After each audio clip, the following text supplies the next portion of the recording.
Сәлеметсіңдер ме балалар? Әдебиет пәні бойынша жаңа сабағымызды бастаймыз.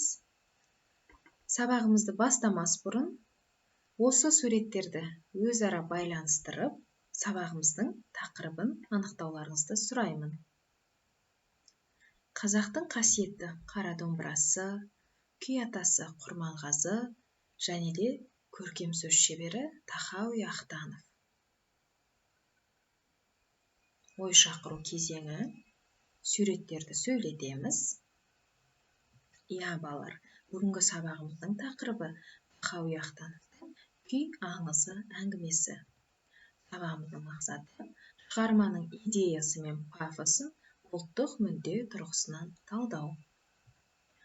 Сабақтың мақсаты сіздерге түсінікті болу үшін кішкене талқылап алайық. Демек, балалар, біз бүгінгі сабақта автордың осы шығарма арқылы айтпақ болған негізгі ойын анықтап, ұлттық мүдде тұрғысынан талдауды үйренеді екенбіз. Егер мақсатымыз түсінікті болса, бағалау критерийлеріне назар аударыңыздар. Шығарманың негізгі идеясы мен пафосын дұрыс анықтайды, шығарманың идеясын ұлттық мүдде тұрғысынан талдайды. Сабақтың эпиграфы ретінде әдебиет сыншысы Ильяс Омаровтың ән мен күй арқылы халықтың ойын сезінеміз, арманын ұғамыз, келешекке көз тастаған үмітін танимыз деген пікірін алып отырмын. Сіздер күй аңызы әңгімесінің мазмұнымен таныссыздар, оқуға берілген және де қалыптастырушы бағалау тапсырмасын орындамас бұрын тағы да кішкене білімімізді пысықтап алайық. Қысқаша мәлімет. Тахауи Ахтанов өнер құдіретінің ботасы өлген бозінгеннің тарамсыз болған терісіне жан беріп, суалып біткен желінін сүтке толтырғанын айтады.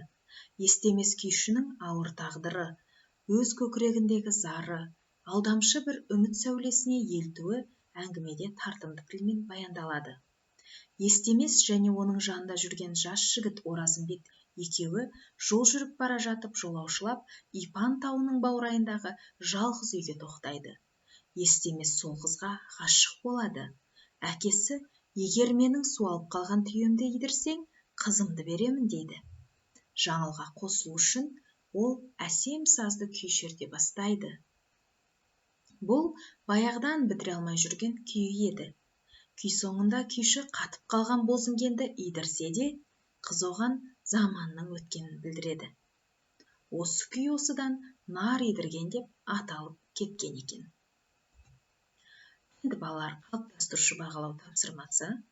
Бағалау критерийлері шығарманың тақырыбына сәйкес идеясы мен пафосын, мазмұнын дұрыс анықтап жазады, шығарманың идеясын ұлттық мүддемен байланыстырады. Қазір дәптерлеріңізге шығарманың тақырыбын, шығармаға арқау болған негізгі оқиғаны, шығарманың идеясы мен пафосын, қысқаша мазмұнын, шығармада көтерілген ұлттық құндылықтарды жазу тапсырылады.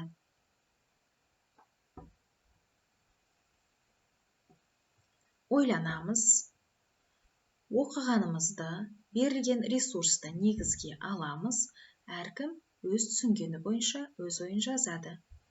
Дескрипторларға назар аударып отырыңыздар.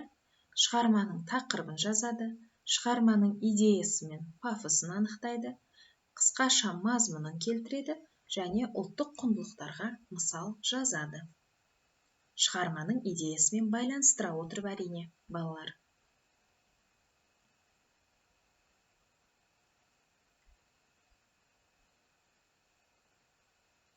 Қысқаша түрде жазамыз. Қалыптастырушы бағалау тапсырмасы.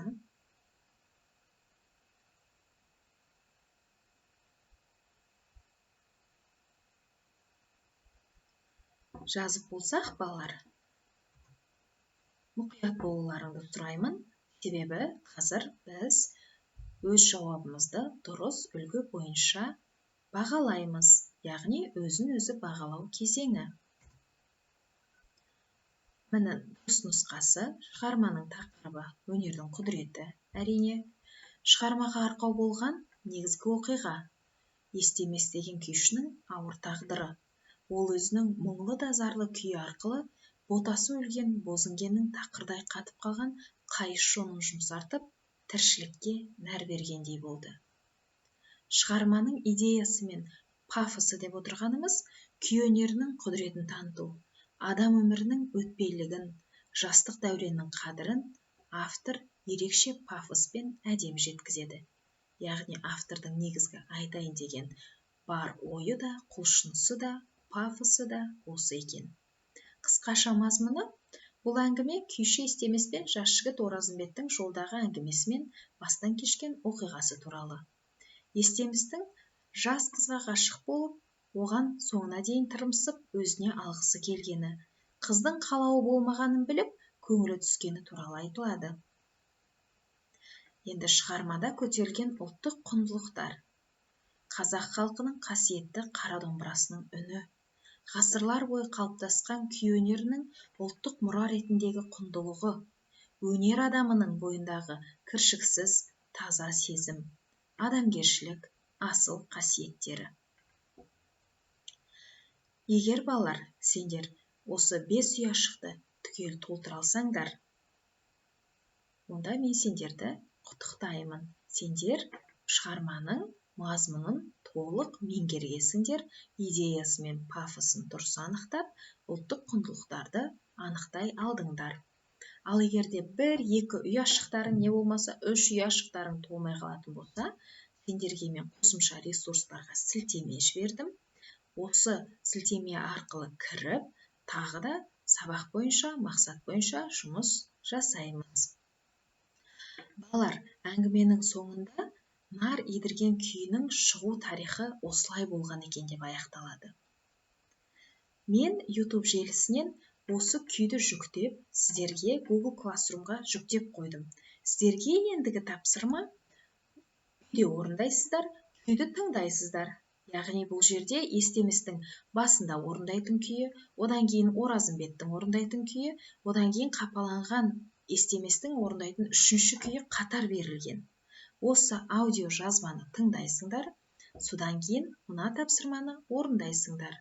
Яғни күйді тыңдаудан алған әсерін троптың түрлерін қолдана отырып сипаттап жазу. Дескрипторлары күйді тыңдайды, алған әсерін троптың түрлерін қолдана отырып жеткізеді, 150-175 сөз көлемінде жазады.